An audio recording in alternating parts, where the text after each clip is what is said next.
하나님 말씀 보셨습니다. 하나님 말씀은 데살로니가전서 2장 1절부터 8절까지 말씀입니다. 신약성경 329페이지입니다. 신약성경 329페이지 데살로니가전서 2장 1절부터 8절까지 말씀 찾으셨으면 제가 봉독하겠습니다. 형제들아, 우리가 너희 가운데 들어간 것이 헛되지 않은 줄을 너희가 친히 아나니, 너희가 아는 바와 같이 우리가 먼저 빌립보에서 고난과 능욕을 당하였으나 우리 하나님을 힘입어 많은 싸움 중에 하나님의 복음을 너희에게 전하였노라. 우리의 권면은 간사함이나 부정에서 난 것이 아니요 속임수라는 것도 아니라 오직 하나님께 옳게 여기심을 입어 복음을 위탁받았으니, 우리가 이와 같이 말함은 사람을 기쁘게 하려 함이 아니요 오직 우리 마음을 감찰하시는 하나님을 기쁘시게 하려 함이라. 너희도 알거니와 우리가 아무 때에도 아첨하는 말이나 탐심의 탈을 쓰지 아니한 것을 하나님이 증언하시느니라. 또한 우리는 너희에게서든지 다른 이에게서든지 사람에게서는 영광을 구하지 아니하였노라. 우리는 그리스도의 사도로서 마땅히 권위를 주장할 수 있으나 도리어 너희 가운데 유순한 자가 되어 유모가 자기 자녀를 기름과 같이 하였으니, 우리가 이같이 너희를 사모하여 하나님의 복음뿐 아니라 우리의 목숨까지도 너희에게 주기를 기뻐함은 너희가 우리의 사랑하는 자 됨이라. 아멘. 한 구절 더 보시겠습니다. 요한복음 15장 18절부터 21절까지 말씀 보시겠습니다. 요한복음 15장 18절부터 21절까지 말씀, 신약성경 174페이지입니다. 신약성경 174페이지 요한복음 15장 18절부터 21절까지 말씀 찾으셨으면 봉독하겠습니다. 하나님이 너희를 미워하면 너희보다 먼저 나를 미워한 줄 알라. 너희가 세상에 속하였으면 세상이 자기의 것을 사랑할 것이나 너희는 세상에 속한 자가 아니요 도리어 내가 너희를 세상에서 택하였기 때문에 세상이 너희를 미워하였느니라. 내가 너희에게 종이 주인보다 더 크지 못하다는 말을 기억하라. 사람들이 나를 박해하였은즉 너희도 박해할 것이요 내 말을 지켰은즉 너희 말도 지킬 것이니라. 그러나 사람들이 내 이름으로 말미암아 이 모든 일을 너희에게 하리니 이는 나를 보내신 이를 알지 못함이라. 아멘. 이 시간은 김양주 목사님 나오셔서 피의 종교개혁이라는 제목으로 하나님 말씀 증거하도록 하겠습니다. 잠깐 기도하십시다. 하나님 아버지, 우리가 세상에 그리워하는 것 많고 욕심나는 것 많고 가지고 싶은 것 많고 여러 가지 우리의 의지대로 행하기를 원하는 것 많지만 우리는 무엇보다도 주님을 그리워하는 마음이 불타게 해주시고 우리가 주님을 전 목숨을 다하여 욕심내게 해주시고 우리 주님만을 따라가며 어떠한 일이 있어도 주님 제일주의로 우리가 삶을 살아갈 수 있도록 주여 성령께서 저희 심령을 붙잡아 주시고 용광로와 같이 주님을 따르고 주님을 사랑하는 저희 마음이 될 수 있도록 붙들어 주시고 역사해 주시옵소서. 이 한 시간도 피를 뿌리며 이 사역에 담당한 종교개혁자들의 마음을 따라서 우리가 그들과 같이 삶을 살아가게 해 주시옵시기를 바라오고 예수님의 이름으로 기도합니다. 아멘. 데살로니가전서 2장 1절로부터 8절에 그 싸움 중에 하나님의 복음을 전한다는 내용이 나와요. 그 개혁자들이 활동하던 당시에는 그 로마 캐톨릭의 교황이 이 각 나라의 제왕들을 지배하던 이 시대였습니다. 근데 이 성전에 드리는 종교세와 국가에 드리는 그 국가 세금에 이 엄청 부담을 느끼고 있었어요.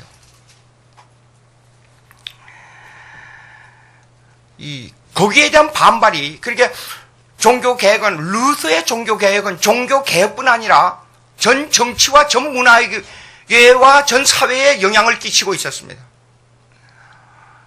그럴 수밖에 없는 것이 사실상 정치 제도로 봐서는 제왕들 위에 교황이 자리 잡고 있었기 때문에 그래요. 이것이 문제였습니다. 그러니까 이 교황을 따르는 신부들이 극단적인 사치에 점령돼 있었고, 그 권위라는 것은 이루 말할 수가 없어요. 감히 이 평신도들이 신부에 접근할 수가 없는 그런 이 대화가 안 되는 권위주의에 확 사로잡혀 있었습니다. 근데 여기 본문 중에 또 하나님을 기쁘게 한다는 말씀이 나와요. 그거는 뭐냐 그러면 종교개혁의 그 내용 중에 하나가 오직 하나님께만 영광, 그것이 이 주제에 들어갑니다. 그러니까 종교개혁의 목표 중에 하나가 하나님께만 영광.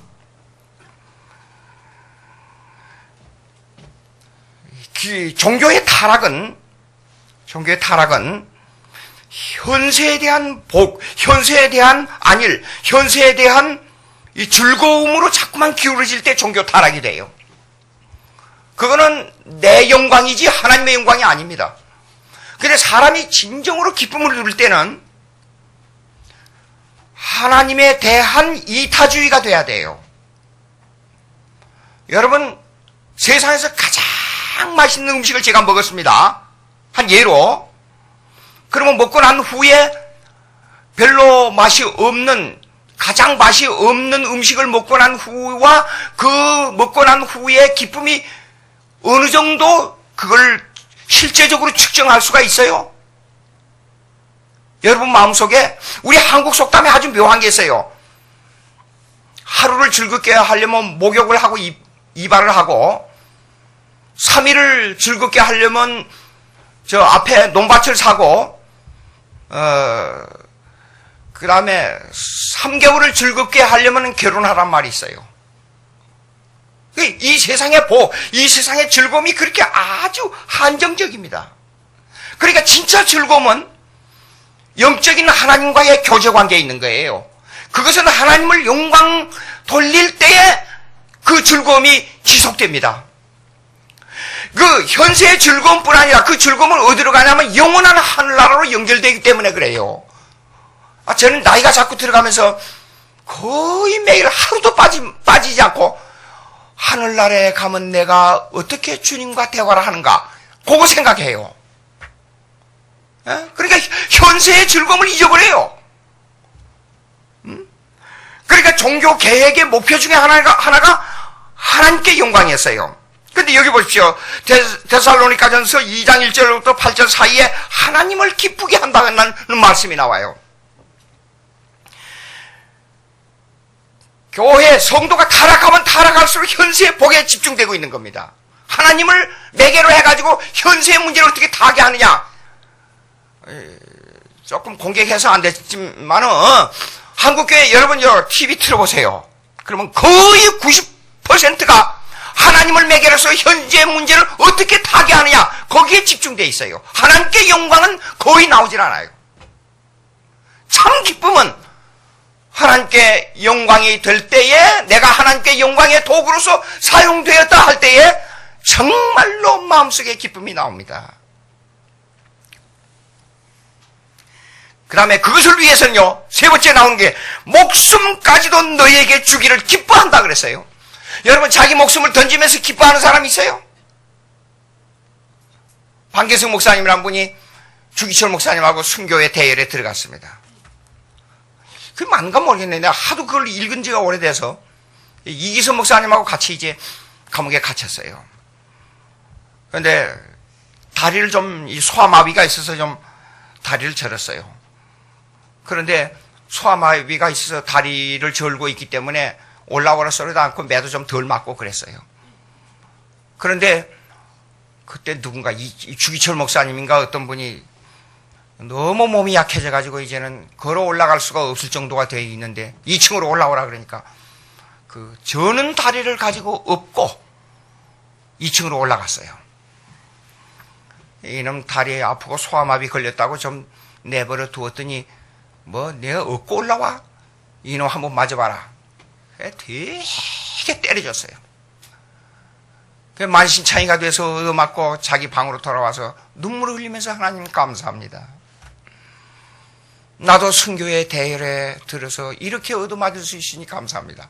찬송을 부르니까 또 찬송 부른다고 때리셨어요. 그러니까 그 때리는 사람 보고 이렇게 말했어요. 여보시오, 나는 찬송을 안 부르려고 그래요. 얻어맞는 거 좋아하는 사람이 이 세상에 누가 있겠어요.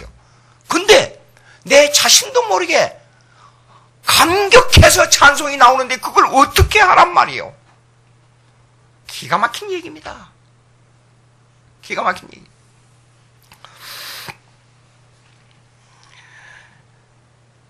개혁 종교개혁의 신조들을 보면 피가 터질 것 같아요. 알랄이 전혀 말씀에서 시작해서 말씀으로 끝나는 아주 그 말씀을 조직적으로 잘 해놨어요. 여기 보니까요, 제 제자인 그 최두한 목사님은요, 그 주보에 가서 그날 가서 설교를 했는데 주보에 이런 게 나오더라고요. 칼빈주의 설교를 하지 아니하면 설교가 아니다. 그리고 거기다가 웨스민스터 신조, 소열의 문답, 대열의 문답, 그걸 2개씩 딱 이렇게 적어놨더라고요. 주보에다가. 그 저한테 배운 사람들은 또 고급에 고급밖에 못하는가 봐요, 아마. 예, 그래서 이거 참 고맙다. 대단히 칭찬을 해줬어요. 오늘도 여기 이렇게 주보를 볼 때마다 내가 감격스러운 게 이렇게 많아요. 예, 감사해요. 자, 그런데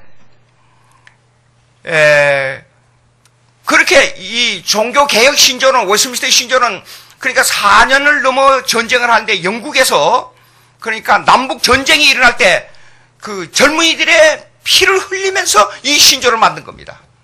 그러니까 종교개혁 신조는 피가 없는 신조는 없습니다. 예? 그것이 교회 역사예요. 그것이. 자, 요한복음 15장 18절부터 21절에 보게 되면 거기에 사람들이 예수님을 박해한다는 말씀이 나와요. 사람들이 예수님을 박해. 그러니까 우리도 박해를 받는다. 예수님이 그걸 하나의 예언적으로 말씀해 주셨는데 그것이 교회의 역사를 두고 하는 말이에요. 그러니까 우리도 앞으로 박해를 받아야 되는데 한국교회 큰 문제 중에 문제가 적극적인 사고방식, 믿으면 된다는 얘기만 해가지고 마음만 붕 떠가지고 현세에서의 하나님을 위한 내 작은 삶 하나를 하나님께 어떻게 드리느냐, 이게 없단 말이에요. 이게 없어요.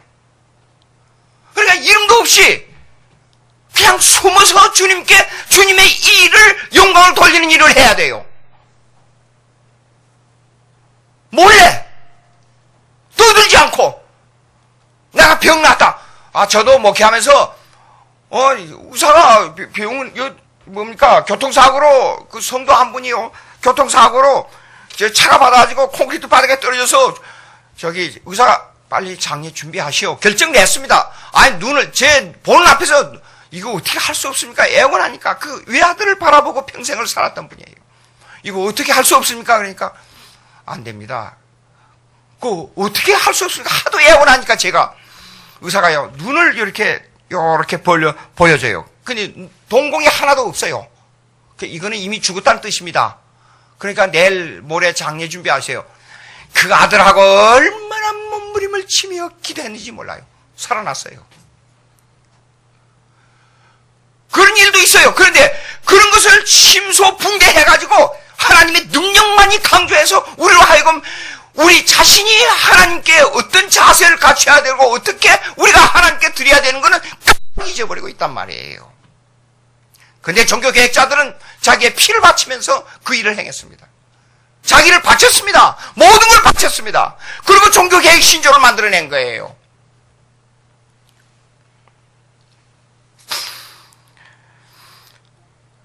종교개혁은 우연한 역사가 아닙니다. 루터가 그렇게 목숨을 걸고 나서서 이렇게 종교개혁을 시도했던 것은 이미 14세기부터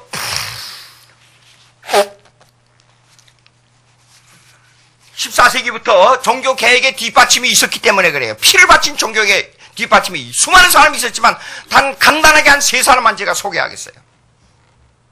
존 위클립입니다. 14세기의 종교개혁자입니다. 존 위클립. 이 사람은 칼빈의 증조 할아버지라고 볼 수 있어요. 신학적으로. 영국 태생입니다. 근데 수도원에서 공부를 할 때 그러니까 어거스틴에 심취했어요. 그러니까 우리가 신학적으로 있습니다. 개파, 칼빈주의 신학이라는 것은 반드시 꼭 명심해야 될 게 이 족보신학입니다. 족보신학. 그리고 신조주의 신학입니다. 신조주의. 이게 종교개혁의 신조, 웨스민스터 신조는 반드시 고대 신조부터 내려온 이 하나의 족보를 가지고 있어요. 신조의 족보를 가지고 있어요. 그것의 중세의 역사를, 신학의 역사를 지배한 그 할아버지가 누구냐 그러면 어거스틴이에요. 어거스틴. 근데 이 위클립이 어거스틴에 심취했어요. 그러니까 여러분 칼빈 강렬 읽어보세요. 칼빈이 얼마나 머리가 좋았는지. 그때는 자료도 부족한데 어거스틴이 이렇게 말했으므로 하나님의 말씀에 의존하여 나는 어거스틴의 이 신앙 고백에 동조한다. 그렇게 써 있어요. 칼빈 강렬이에요. 어거스틴에 심취한 위클립이 뭘 반항했냐면 종교세를 걷지 말아라. 여기에 대한 반항운동을 일으키기 시작한 거예요. 그 혈세로, 그 국민들의 가난한 혈세로 사치하는 걸 보고 계속 신부들을 공격한 거예요. 물질에 대한, 그러고 나서 물질에 대한 하나님의 주권을 강조한 거예요. 물질이 내가 사용하는 물질이 내게 아니다. 이거 하나님 것이다. 하나님을 위해 내가 분깃을 받았으니 이 분깃을 하나님으로부터 위탁받아가지고 어떻게 사용하느냐.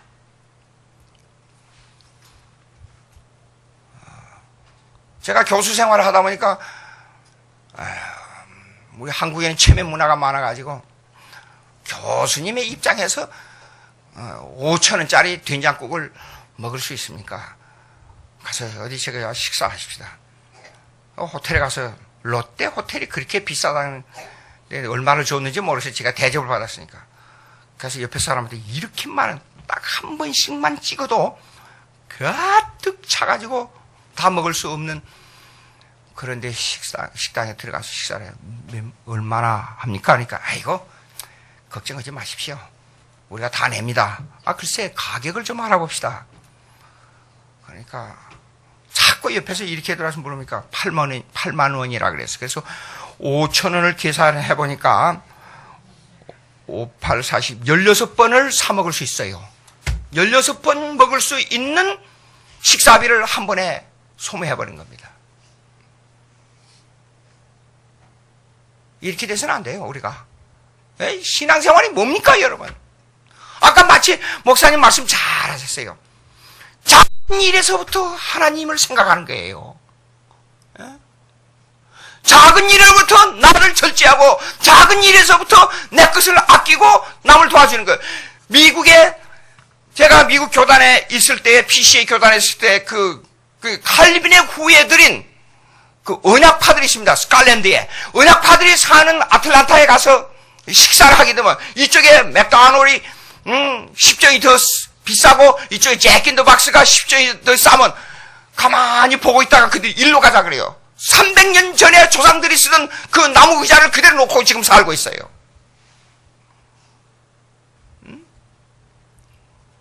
그들은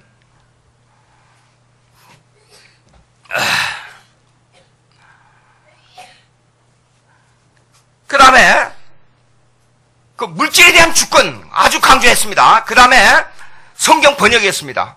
로마 캐토릭에서는 신부가 라틴어로. 여러분들 제가 일본말로 설교하면 여러분 몇 분이나 여기서 알아듣겠어요? 제가 저지난주에는 인천에 가서 영어로 설교를 했어요. 그래, 영어로 설교하면 몇 분이나 알아듣겠어요, 여러분? 근데 꼭 라틴어로 설교해요. 지금은 자기 나라 말로 설교합니다, 신부들이. 라틴어 배워가지고 라틴어로. 왜 알아듣지 못하게? 우민 정책을 쓰기 위해서. 성경을 알지 못하게 하기 위해서. 그런데 성경 번역은 로마 캐토릭의 입장에서 볼 때는 아주 이거는 역적 중의 역적입니다. 우민 정책을 방어하고 이게 이 하나의 이 성경을 바로 알게 함으로 말미암아 신부들의 더러움이 드러나 버리기 때문에. 그 다음에 세 번째로 위클립이 주장한 것이 뭐냐면 성경 번역에다가 어거스틴의 교리를 요약해서 적어가지고 조그만 책자를 만들어서 그걸 나눠주면서 제자들로 하여금 거리 전도를 하게 만들었어요. 거지 행세를 하면서 그 사람들을 갖다 이름으로 롤라드라고 이름을 지었습니다. 그 롤라드 사람들은 롤라드이즘 그러면 위클립주의란 뜻이에요. 이 사람들이 하면서 거리에서 막 전도하고 그래요. 이걸 로마 캐토릭에서 어떻게 막아야 되느냐? 에? 이걸 막을 길이 없는 거예요.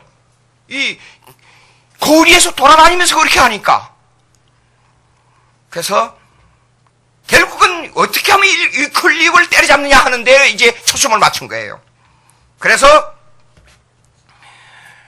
이 클립이 갑자기 병들어 죽고 난 다음에 이걸 이단으로 선언하고 유클립의 유해를 파내가지고 그걸 불에 태워 빻아가지고 강물에다 뿌리고 그 범죄 행위에 대한 것을 로마 캐토릭에서 전 교회에다가 선포한 거예요. 그 다음 두 번째, 존 후스입니다. 14세기에서 15세기에 일하던 존 후스. 이 사람은 체코 태생이에요. 프라 대학에서 개혁을 시작했어요. 신학자요, 설교가로 아주 명성을 떨쳤습니다. 근데 문제가 뭐냐면, 위클립의 사상을 받아서 그대로 설교를 하니까, 이게 로마 캐토릭에서 볼 때는 이게 보통 이게 이 눈의 가시가 아니에요. 그래서 이 사람을 똑같이 위클립처럼 정죄하고 나서 이 사람을 잡아다가 만장 가운데 사람들이 보는 가운데서 불로 태워 죽인 겁니다.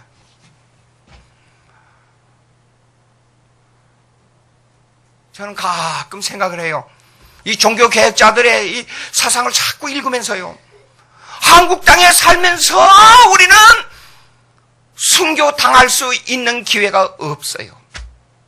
전쟁도 안 일어나고 전쟁 안 일어나게 해달라. 물론 전쟁 안 일어나야지요. 하나님께서 전쟁을 사용하는 이유가 있습니다.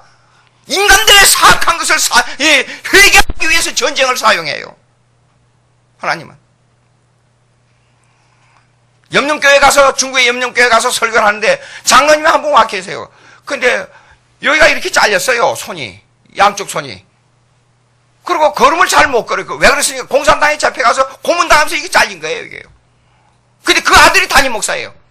근데 한 5, 6년 만에 다시 가니까 이쪽에 300명, 중국 사람 300명, 한국 사람 300명이, 이쪽에 700명, 이쪽에 700명이 됐어요. 근데 그 장로님이 앞에 앉아서, 앞에 와서 앉아 있는데 모두가 은혜가 되는 거예요. 살아있는 순교자니까.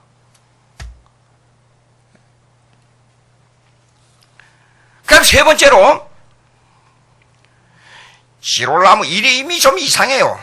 지롤라모 사보나롤라 라는 사람이요. 사보나롤라. 마지막 이름만, 적을 분은 마지막 이름만 적어보세요. 사보나롤라. 15세기 종교개혁자입니다. 이탈리아 출신이에요. 근데 이 사람이 루터의 전신이 됐어요. 믿음으로, 오직 믿음으로 구원한다는 것을 수동원에서 딱 깨닫게 된 거예요. 아, 이거 행위. 언제가 여기 와서 제가 강의할 때 이런 게 있어요. 로마 캐토릭은 수평주의라. 하우리조널리즘. 이 수평주의, 공로주의만 강조했잖아요. 로마 캐토릭에서는. 그러니까, 믿음의 교리, 믿음의 구원의 확신, 믿음의 마음의 교리, 성경이 이게 자리 잡지 않고 행위만 강조해서 성도와 성도들끼리, 사람과 사람들끼리 무슨 거룩한 도덕 행위만 강조하게 되면 마음에 허무가 들어와서 견딜 수가 없는 거예요. 이런 마음이 이 사보나롤라 속에 들어온 거예요. 이걸 어떻게 해야 되냐. 그래서 혼자 성경을 막 연구해 보니까, 아, 구원은 행위에 있지 않고 믿음으로 구원을 얻는다는 걸 알았어요. 그때부터 로마 캐토릭을 공격하기 시작한 거예요.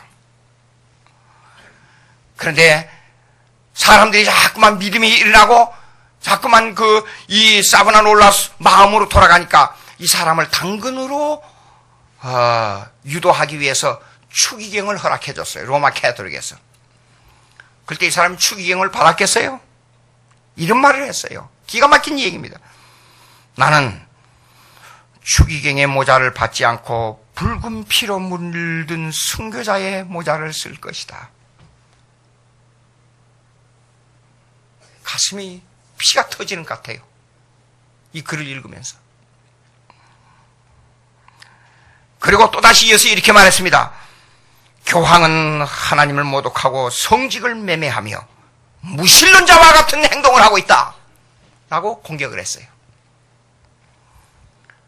결국은 로마 캐서릭으로부터 정죄를 받아서 1498년 교수형을 당하고 시체는 시정부에 의해서 가루가 되도록 불태워졌습니다.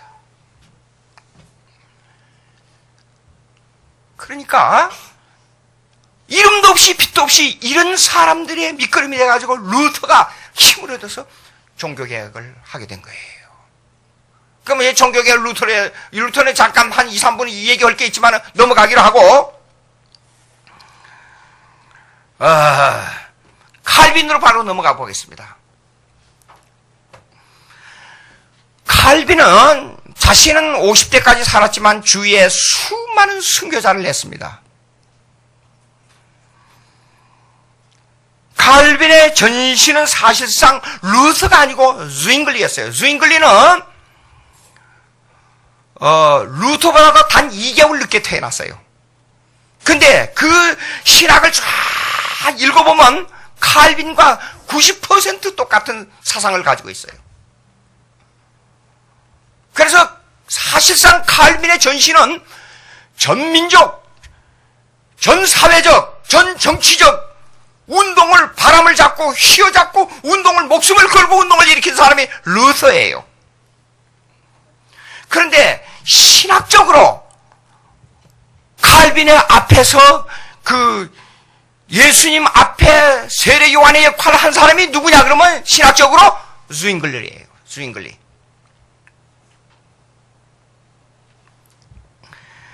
그걸 구체적으로 볼 때는 zwingli의 성찬론을 보면 알 수가 있어요. 루터는 시간적으로도 도저히 불가능했어요. 성찬이나 이런 그 앞에 상을 세우는 이건 종교개혁이 사실상 불가능했어요.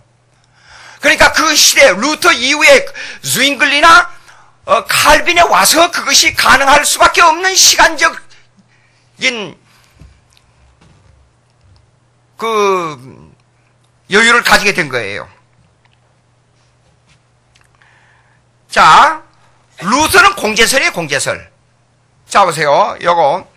여기에 예수님의 떡과 포도주가 있어요. 그러면 예수님의 떡과 포도주가 실제로 예수님의 몸은 아닐지라도 우리는 예수님의 떡과 포도주가 똑같이 예수님의 피와 살과 똑같이 실제로 예수님의 피와 살을 먹는다. 이렇게 생각하는 것이 루터의 공제설이에요. 그런데 zwingli는 상징설이에요. 이게 예수님의 피와 살을 먹는 게 아니야. 그냥 기념이니까 이를 통해서 그냥 믿음만을 일으킨다. 그 말이에요. 상징설은. 그런데 칼빈은 그래 맞아. 예수님의 피와 살이 아니야. 그러니까 우리가 믿음을 일으키고 하나님과의 깊은 교제 관계로 들어가는 데는 성령이 역사해야 되니까 이를 통해서 성령의 사역을 강조한 성령 임재설을 말한 것이 칼빈이에요. 그러니까 칼빈하고 zwingli하고 성찬론에 더 가까워요. 루터보다도. 이 신학교에서 지금 하는 이 얘기인데 여기는 하도 신학적 수준이 높으니까 제가 이 얘기를 해도 충분히 이해될 줄로 알고 믿고 제가 여러분에게 말씀드리는 겁니다.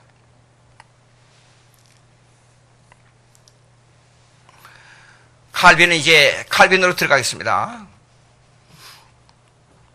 칼빈이 감옥에 갇히게 된 이유는 뭐냐 그러면 니콜라스 콥이 파리 대학에 학장으로 이제 취임하게 된 취임 연설문을 좀 써달라 그랬어요. 칼빈한테다가. 칼빈이 그걸 써주면서 종교 개혁자들의 루터와 또 어거스틴 종교 개혁의 사상을 넣어서 그 문장을 써준 거예요. 이것이 원인이 돼가지고 로마 캐서릭으로부터 체포 명령이 떨어졌어요. 도망을 가려고 하는데도 불구하고 칼빈이 잡혀가지고 감옥에 들어갔습니다. 한동안 감옥 생활을 하면서 여러 가지 생각을 많이 했어요. 내가 이것을 중단해야 되냐 말아야 되냐 칼빈이 고민을 많이 했는데 그러나 이걸 계속해야 되겠다 하고 감옥 속에 있으면서 가장 문제가 되는 것이 당시에 성찬론 이게 로마 캐토릭 앞에 놓아놓은 상 이 문제예요. 그래서 감옥에서 그걸 생각하고 있다가 나오자마자 로마 캐토릭의 성찬론하고 로마 캐토릭의 앞에 우상을 막 공격하는 논설을 써놓고 망명길에 도망을 가버렸어요. 파리에서. 파리에서 잡을 수 없으니까 칼빈의 친구, 폴지 있어요, 폴지. 칼빈의 친구와 거기에 따르는 사람들을 전부 거리에 내놓고 화형을 시켰어요. 이것이 칼빈에게 들어가면 칼빈이 무서워가지고 종교 개혁을 못할 것이라는 생각을 가지고 그렇게 많은 사람을 불로 태워 주겠습니다. 칼빈이 거기에 있었으면 여지없이 틀림없이 화형당했을 거예요. 근데 그 망명길에 오르면서 칼빈 강요를 쓰기 시작해요. 그것이 27살이었습니다. 기가 막히니 저는 신비로운 루터와 zwingli, 칼빈을 볼 때마다 신비로움을 느껴요. 왜냐? 서슬퍼는 로마 캐토릭을 향해서 어떻게 그렇게 글을 쓰고 그렇게 선언문을 낭독할 수 있었는가? 그게 나는 도대체 이해가 안 가요. 그 망명길에 칼빈 강요를 썼는데 세계 2000년 교회사의 불후의 명작이 된 거예요.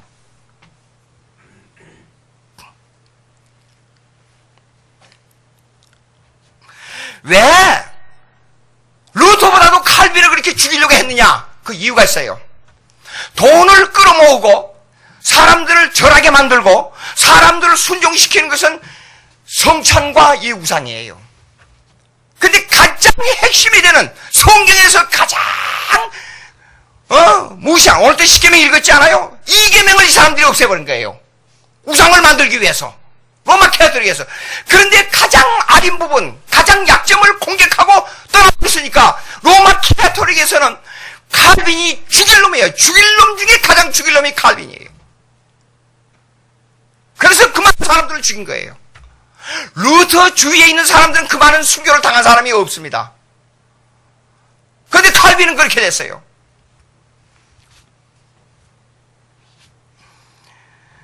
자, 칼빈으로 인한, 그래서 제가 어느 서적을 읽다가 오래돼서 잊어버렸습니다만 이런 말이 나와요. 칼빈은 썩어가는 유럽을 건졌다. 이제 마지막 남은 세계 교회의 역사는 칼빈주의에 달려있다. 칼빈주의만이 하나님의 말씀을 바로 해석하는 신학이다. 그래서 제가 여러분들이 제 전화를 탁 이렇게 하게 되면 그게 무슨 말이요? 하고 어떤 사람이 질문이 오는 사람이 있어요. 저는 거기다 이렇게 썼어요. 이제 세계 교회의 희망은 그렇게 되는가? 나 써놓고 잘 잊어버렸는데, 희망은 오직 계획파 신학에 있다. 교회 개혁의 마지막 보루는 계획파 신학이다. 그렇게 써놨어요. 자, 칼빈은 수많은 제자들을, 1300명의 제자들을 길러냈어요. 근데 그 제자들이 전부 순교의 제물이 됐어요. 그 제1호가 누구냐면 존 낙스예요, 영국에. 그 존 낙스의 영국의 그 종교 개혁을 일으키면서 존 낙스는 부패한 로마 캐토릭을 계속 공격하기 시작한 거예요.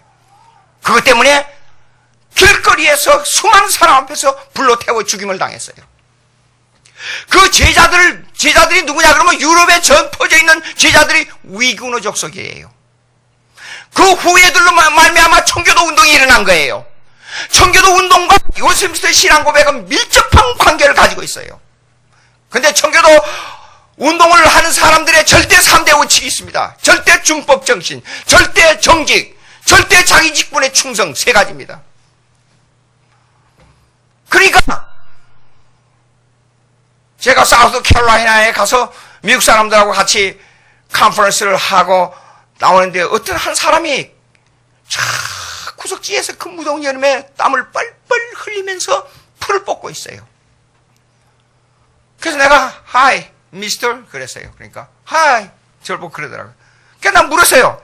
어떻게 아무도 없는데 와서 이렇게 혼자서 무더운 여름에 풀을 뽑고 있느냐 그랬더니 제가 하나님에게 지난달에 약속을 했는데 여기 보니까 풀이 이렇게 있어서 이게 보기 안 좋게 해서 내가 목사님한테 찾아가서 여기에 풀을 뽑겠노라고 그러니까 예, 그러면 그렇게 하세요 하고 응답을 제가 허락을 받았습니다. 근데 직장일로 너무 바빠가지고 지난주에 이걸 못했습니다. 근데 아무도 제게 이 풀에 대해서 말하는 사람이 없었는데 잘 됐다 해서 저 혼자 와서 이렇게 풀을 뽑고 하나님에게 약속을 지키기 위해서 이렇게 합니다. 그게 청교도들의 정신이에요. 사우스 캐롤라이나 가면 지금도 그 사람들은 아침에 어린애들 데리고 주일날 아침에 일찍 교회에 쫙 나옵니다. 전부 청장을 하고 5시 이후에는 교회를 절대로 안 나갑니다.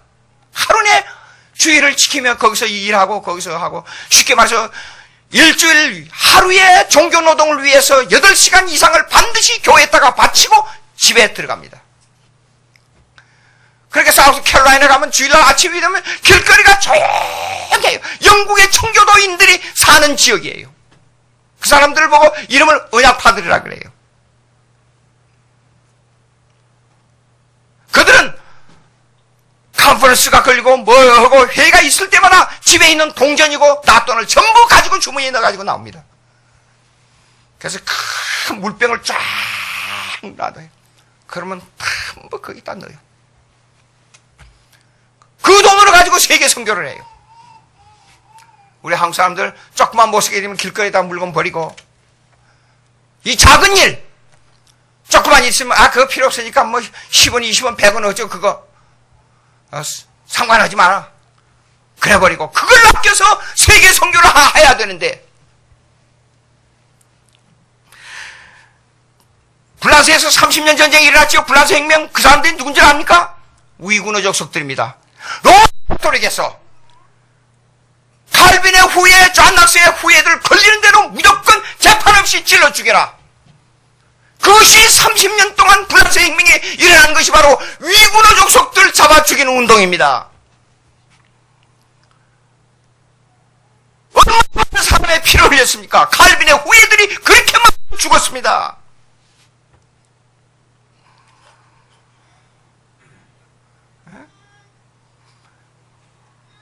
칼빈으로 말미암아, 칼빈이 맨 처음에 제네바 교리서를 만들었지요.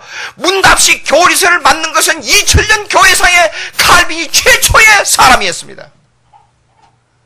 그때 당시에 정교 분리를 외친 교회와 설베투스로 말미암아 교회의 법정에서 사람을 죽이는 일을 해서는 안 된다. 정치와 교회는 분리해야 된다고 논설을 펴 사람이 2000년 교회사 중에 칼빈이 최초의 사람이었습니다. 저는 오늘날 가슴이 답답한 것은 뭐냐면, 왜 신교에 있으면서 로마 캐톨릭이 가장 적으로 삼은 칼빈을 왜 비평하는지 나는 그 이유를 모르겠어요.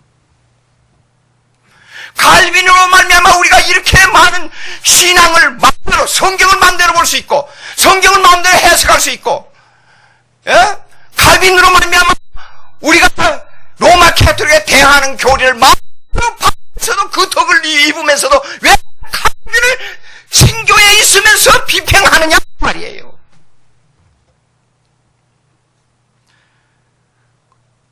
제네바 교리서 이후에 칼빈으로 말미암아 나타난 교리들 신앙 고백서가 뭡니까?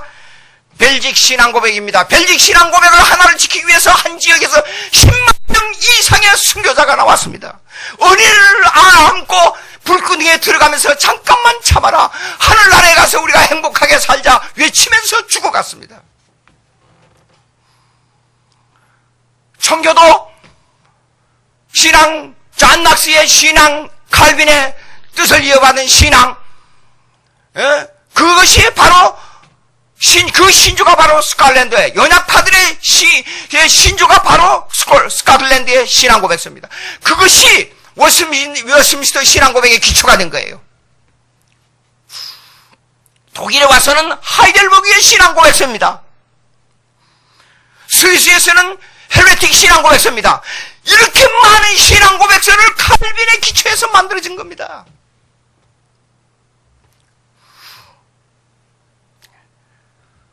시간이 할 말이 태산 같지만 제가 여기서 한 2가지를 제가 말씀드리려고 합니다.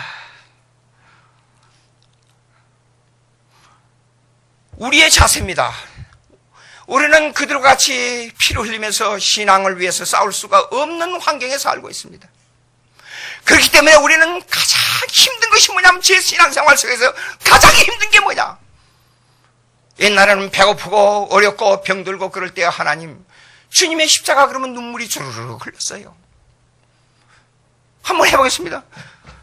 하나님, 예수님, 주님의 십자가 눈물이 나옵니까? 미국에 가서 그 스프링이 막 하늘을 튀길 것 같은, 하늘을 찔러 튀길 것 같은 침대 위에 누워있으니까 정신이 없어요. 내가 갑자기 한 바닥을 깔고, 한쪽에 이불을 깔고, 한쪽에 이불을 덮으면서 성경을 베개 삼아 살던 그때가 언제인데. 먹을 수 있는 모든 것을 마음대로 먹으면서 주님을 부르는 그 풍부한 생활 속에 들어가니까 예수님과 애절한 교제의 시간을 가질 수 없는 것이 가난하고 힘들고 병들 때 주님과 깊은 교제의 시간으로 돌아가는 일이 죽기보다 힘들다는 걸 알았습니다.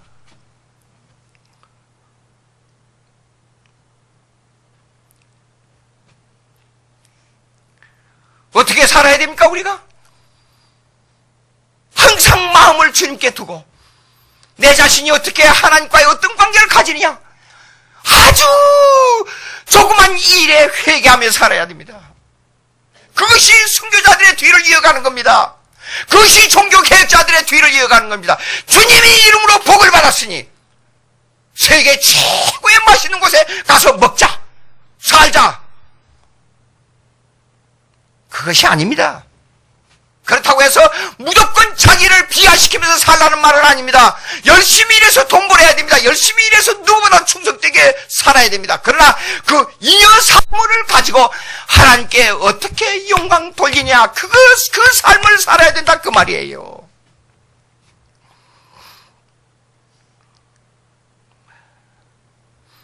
그 다음에 또 하나 말씀드리겠습니다. 뭘 모르면 가만히 있으면 중이 나갈 건데 뭘 아는 척하면서 셀베투스를 칼빈이 죽였다고. 그렇게 칼빈은 이 셀베투스를 살리기 위해서 감옥에다가 편지 보낸 사람은 칼빈밖에 없어요. 그런 무식하고 모르는 소리를 함부로 하면 안 됩니다.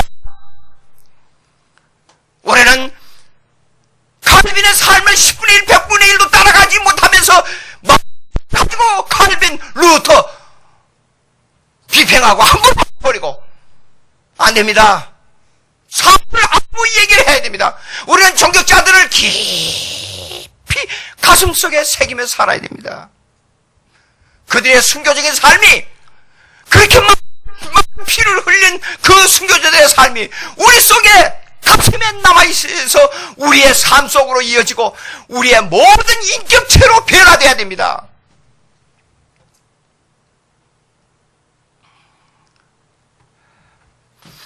종교개혁 500주년 행사나 하고 그냥 어디 노래나 부르고 어디 집회나 하고 그게 아닙니다. 우리의 실체, 내 신앙 속에서 가슴을 찢어내는 회개와 함께 내가 어떻게 주님 앞에 회개하며 어떻게 주님께 드려야 될 것, 주님을 위해서, 주님의 영광을 위해서 내가 드려야 될 것을 먼저 생각하고 살아야 됩니다. 기도하십시다. 하나님 아버지 감사합니다. 모든 것을 내던지고 순교의 삶을 살았던 종교 개혁자들의 발자취를 저희들도 똑같이 따라가게 해 주시옵소서. 예수님의 이름으로 기도합니다. 아멘.